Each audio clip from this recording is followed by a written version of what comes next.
Hello there, you're watching World News Program on All 24 News with me, Karim Fazakri. Coming up next are your headlines. The journalist murder sparked a wave of anger and sadness throughout the Palestinian territories and the Middle East.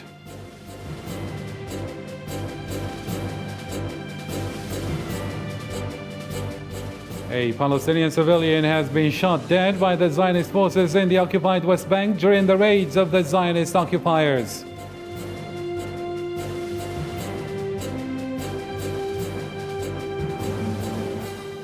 The foreign ministers of the group of 7 major industrialized countries are holding a meeting in the castle's grounds of Weissenhaus in Germany.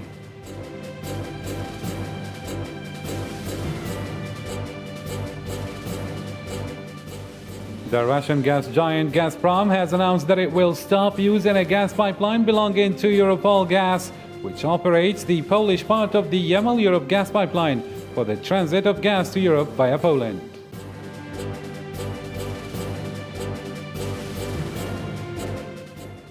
Hello again, those were today's top stories, and we kick it off with this breaking news. Zionist occupation soldiers arrived at the French hospital in Al-Quds and assaulted the burial procession of Shireen Abu Akleh without mercy. They hindered the exhumation of Shireen's body from the French hospital and battered the mourners. And right now, the body of Shireen Abu Akleh has arrived to the occupied Quds in Sohyun Cemetery.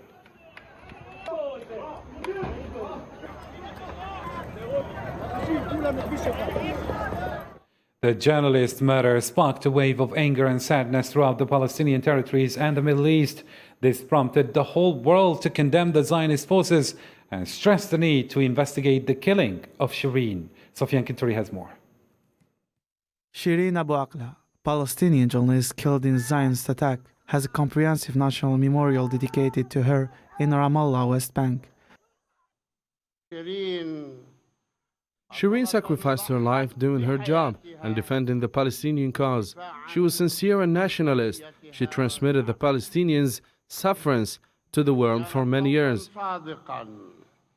On Thursday, at least 5,000 people lined the streets as her coffin was driven through the city and through the Kalandia checkpoint to Joseph's hospital, which was closer to her house in occupied East Al-Quds. On Friday, her funeral will be placed in the Holy City. Foreign diplomats, journalists, religious leaders, and a prominent Palestinian were in attendance as Abbas promised that this crime should not go unpunished, adding that the Palestinian board held Zionists fully responsible for the murder and had refused and rejected Zionist proposal for joint investigation.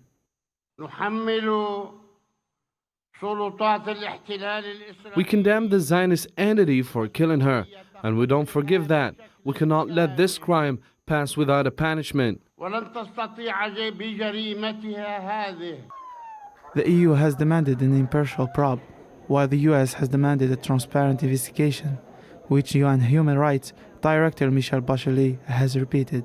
The first autopsy and the forensic investigation were conducted few hours after Abu Akleh's death in West Bank city of Nablus, but final findings have not been made public. The National Union of Tunisian Journalists held a demonstration in Tunis on Wednesday, May 11th, to demand justice for Shireen Abu Akleh.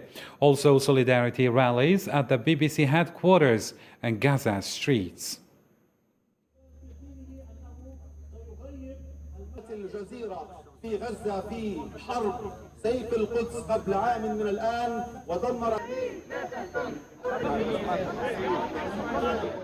According to Ned Price, a spokeswoman for the U.S. Department of State, Shireen Abu Akleh was killed by Zionist forces. He also stated that she was shot in the head when she was reporting Zionist's latest operation on the Jenin refugee camp in the occupied West Bank. We send our deepest condolences to Shireen's family, her friends and loved ones, and strongly condemn her killing, as we do the killing of journalists around the world. We call for an immediate and thorough investigation and full accountability. Investigating attacks on independent media and prosecuting those responsible are of paramount importance. Palestinian civilian has been shot dead by the Zionist forces in the occupied West Bank during the raids of the Zionist occupiers aiming to seize more territory in Palestine.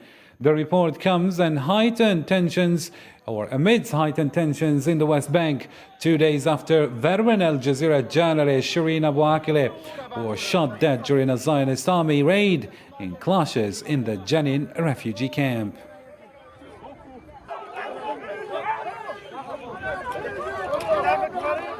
The foreign ministers of the group of 7 major industrial countries are holding a meeting in the castle grounds of Weissenhaus, Germany, which will last to Saturday, to discuss the current situation in Ukraine and different ways and means of supporting it. Hossein Berkan reports.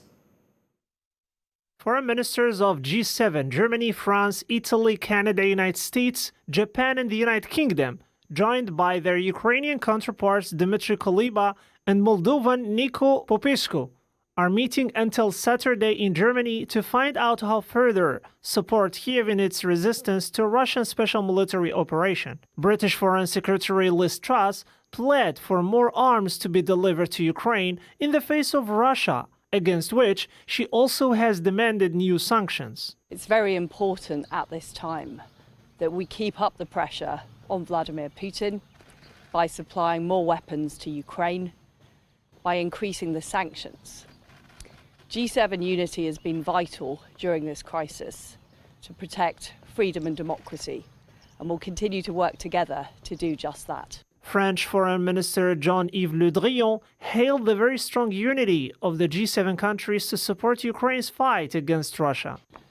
Tout cela s'inscrit dans une All of this is part of a very strong unity of members of the G7 to continue over the long term to support Ukraine's fight for its sovereignty. Until Ukraine's victory, we are not at war against Russia. It's Russia that is at war with Ukraine. Nous ne sommes pas en guerre contre la Russie. C'est la Russie qui est en guerre contre l'Ukraine.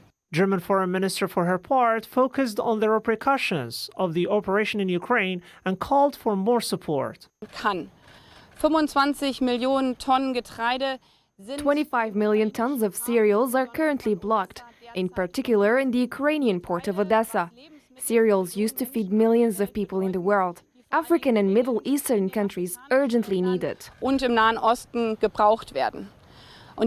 The foreign ministers will discuss in particular the repercussions of the Russia-Ukraine crisis on the most disadvantaged countries, particularly in Africa, and the risks of the world food crisis. Earlier, we asked Mr. Benjamin Barton about the growing concern about an impending global food crisis and the concerns raised due to Russian Navy ships blocking access to Ukraine's port, vital for food supply. EU says it's deliberately targeting Ukraine's food stocks and storages. He had this to say. I mean, in terms of more sanctions, yes, I imagine that the G7 will roll out gradually more and more sanctions. Although the question that comes to my mind is how much are those sanctions actually really going to hurt Russia's economy in terms of the general Russian population? Because for the time being, it seems that there's really been focused on oligarchs. Of course, now there's mention of the EU's energy sanctions on Russia, which I imagine will hurt the Russian economy and treasury quite substantially. I would have thought that from the beginning of the conflict onwards, this has been the reflection amongst NATO and other Western allies such as Japan about how to gradually and incrementally put pressure on Vladimir Putin. And I guess also this is going to depend on what the repercussions are with regards to the Russian economy, how the Russian economy is faring, and how to calibrate those sanctions accordingly.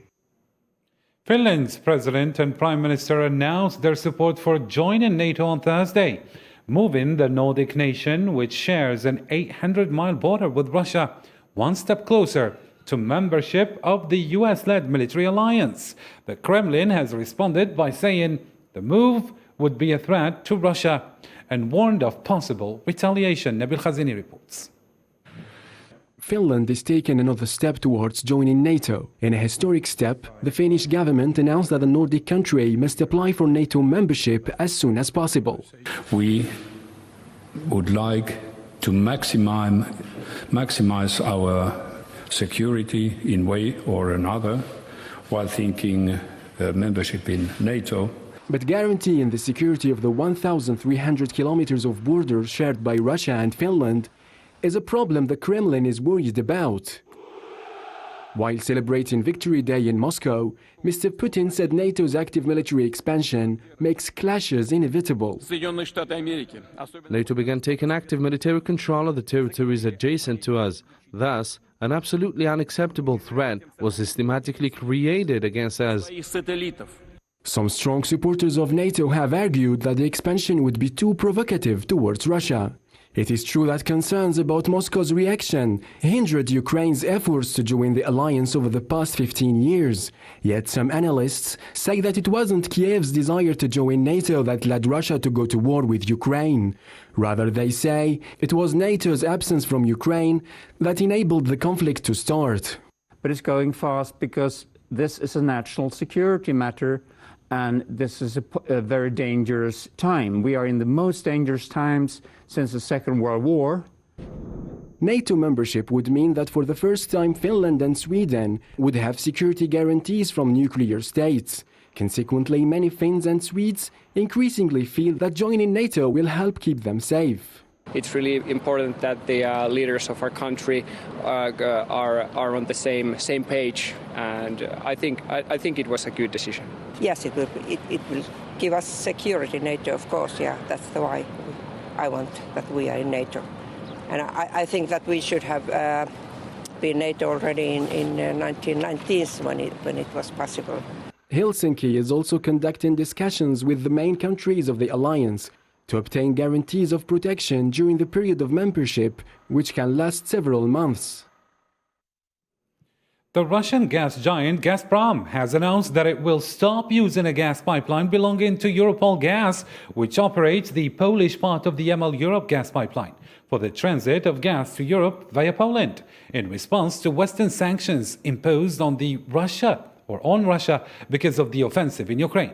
Germany, on the other hand, stated that Russia is using gas supply as a weapon against it. Osama Yadi. Pressure on Europe to secure alternative gas supplies increased on Thursday as Moscow imposed sanctions on European subsidiaries of state-owned Gazprom a day after Ukraine stopped a major gas transit route.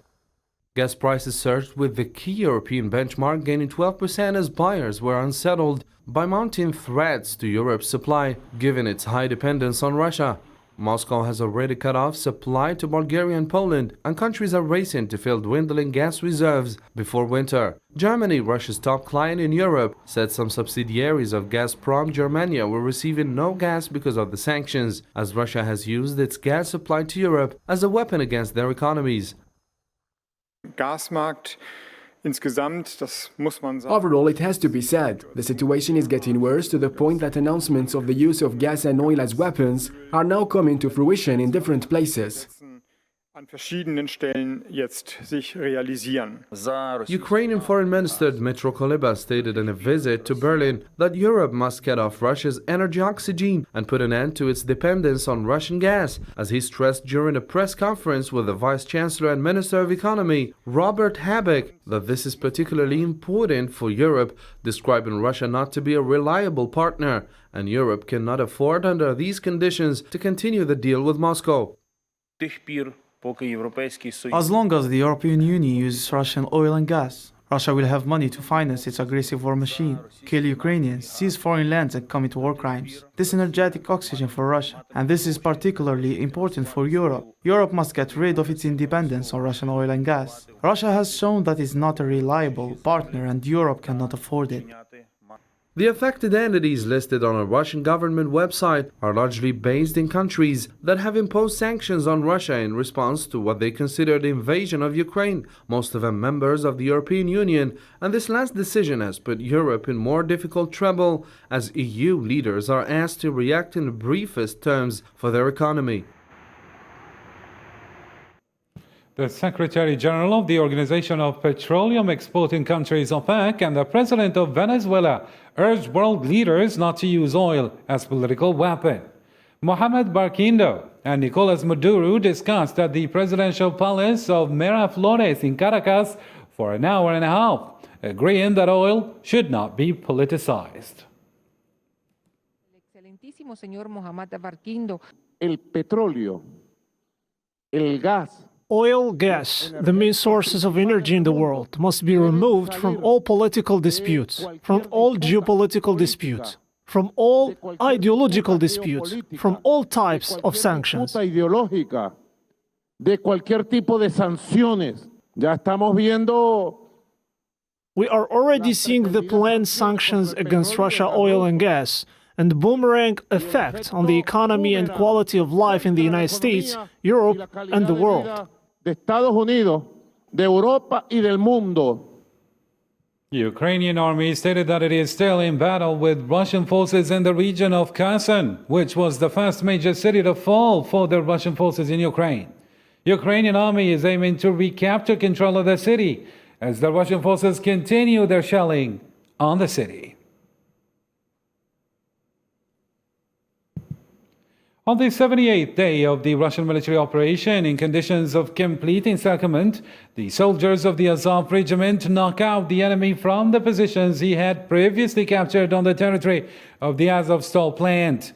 The defenders of Mariupol storm enemy positions despite the enemy's constant use of aircraft, naval, and cannon artillery, tanks, and other weapons. Relatives of Ukrainian fighters of the Azov regiment appealed for help at a press conference in Kiev. What is happening there is not a war. It is a massacre. It is a violation of all conventions. It is the massacre of people who are surrounded.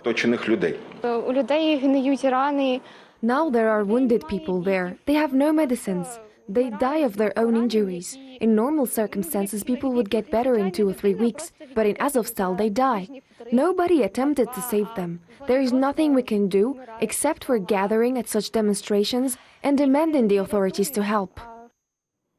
The European Union said it had offered practical solutions to problems that have emerged with the Northern Ireland Protocol, the post-Brexit trade rules for the British-run province. However, the United Kingdom had failed to meet them halfway.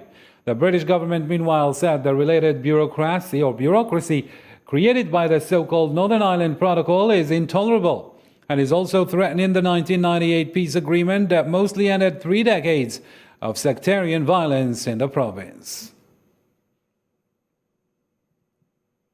North Korea announced today, Friday, its first reported death from COVID-19, stating that the virus has already spread throughout the country and that tens of thousands of people are currently isolated and treated. The government's official news agency said that a fever whose cause could not be identified spread throughout the country from the end of April, causing 6 people to have died in the country, including one who tested positive for Omicron variant. 5-time former Sri Lanka Prime Minister Ranil Wickremesinghe was reappointed on Thursday in an effort to bring stability to the island nation. Engulfed by a political and economic crisis, Wickremesinghe, a contentious choice by President Gotabaya Rajapaksa, took his oath in a ceremony of the president's residence. Protesters have blocked the entrance to the residence or the president's office for more than a month.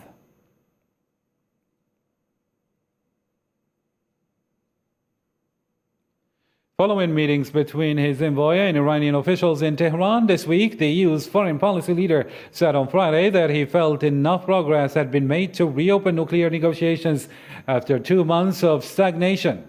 Iran's 2015 nuclear deal with international powers has been on hold since March, mostly due to Tehran's demand that the Islamic Revolutionary Guard Corps had been or be removed from the U.S. list of designated terrorist organizations. American President Joe Biden launched a summit for the ASEAN by holding a dinner for the bloc's leaders at the White House on Tuesday evening. The 2-day summit will be held in Washington as the U.S. seeks to strengthen ties with Southeast Asia countries in response to China's expansion. The United States announced it would commit to more than $150 million in new projects to bolster Southeast Asia's climate, maritime, and public health infrastructure. Thousands of Argentinians paralyzed downtown Buenos Aires in another massive protest against the ongoing soaring inflation in the South American country. Having already recorded inflation of over 50% in 2021, prices rose to 23% in the first 4 months of 2022, including a 6% jump in April. As a countermeasure, the Argentinian President Alberto Fernandez boosted by 50% food vouchers for the poor, increased pensions for those working in the informal sector, and also raised the minimum wage to $373.